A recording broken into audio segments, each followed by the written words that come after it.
desgastado, desgastado y desgastado. Fijaos, un pie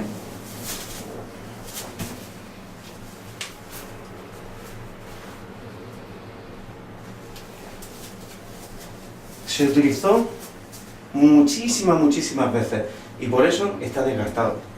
Pero, ¿por qué? ¿Por qué se utilizaba esta posición que acabo de hacer? Veréis lo que ocurre.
Venid, chicos, uno.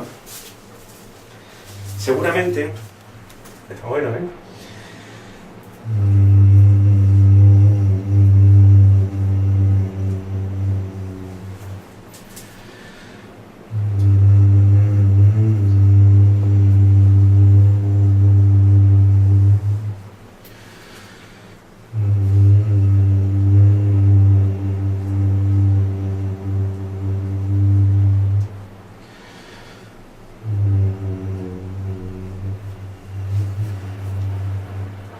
Hazlo tú.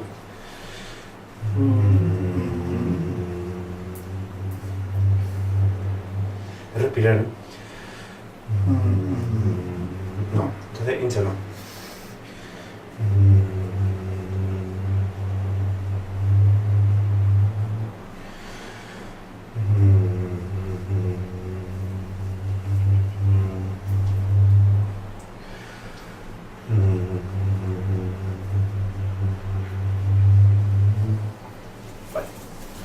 Está bueno, ¿eh? Sí, sí. Lo interesante de esta cueva es que, si, como habéis explicado antes, la muesca que señala funciona desde aquí a este lado, es decir, todo este lado. Ella va cada día, va señalando y vuelve.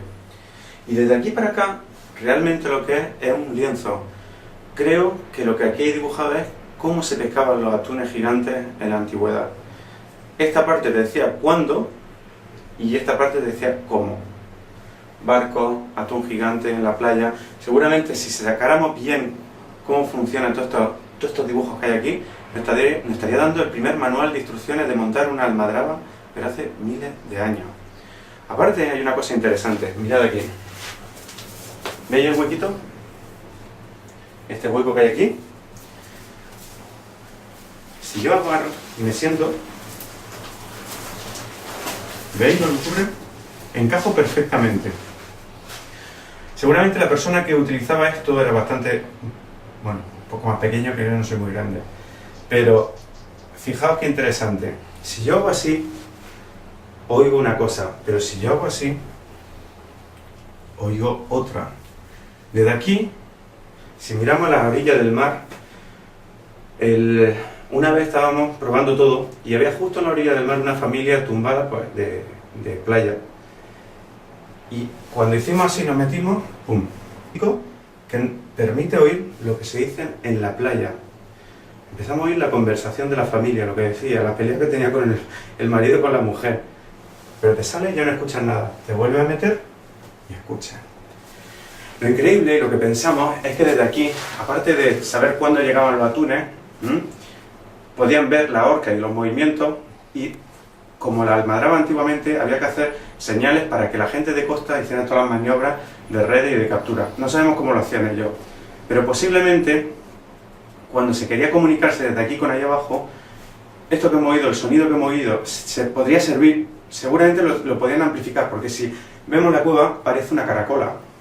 Esta cueva está hecha de todo esto, es arenisca, de hecho se deshace, pero cuando hicieron las pinturas le echaron alguna sustancia que vitrificó y dejó todos estos dibujos intactos. De hecho, si veis aquí la pandilla, que menuda pandilla tenemos a todos lados, se dedican a hacer esto. Pero esto realmente con el paso de los meses desaparece. Estamos orientados a poniente. Aquí entran unos temporales tremendos de viento y de lluvia. En cambio las pinturas llevan miles de años y eso, aunque pintásemos con rotulador o lo más fuerte, se terminaría yendo. Lo increíble que tiene la cueva es que además utilizaron una sustancia que no sabemos cuál es para fijar estas pinturas. Y han podido mantenerse intactas con los temporales, con los vientos y todo hasta nuestros días. El peligro está en que esto ocurra.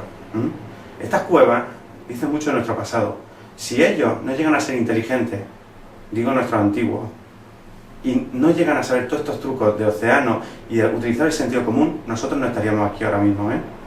Lo que es triste de lo que está pasando es que nos están anulando. Y tú que me estás oyendo, te están anulando de una manera increíble. Te crees que sabes y no sabes nada. Yo tampoco sé nada. Pero vamos a despertarnos, vamos a intentar saber cómo sabían los antiguos, cómo ellos sin tecnología y sin nada creían en el futuro, lo que fuera, y eran capaces de salir. Si tú te quedas ahora mismo en medio de la nada, tú no sobrevives, porque aunque te crees que sabes, no sabes. Tu obligación es saber. Y esta cueva hizo algo increíble. O sea, dejaron el sistema de instrucciones de luz y cómo funciona, sigue funcionando actualmente. Nos dejaron el manual de instrucciones de cómo se debe pescar, pero es que además dejaron el manual de instrucciones de cómo funciona la cueva. Y el manual de instrucciones está ahí.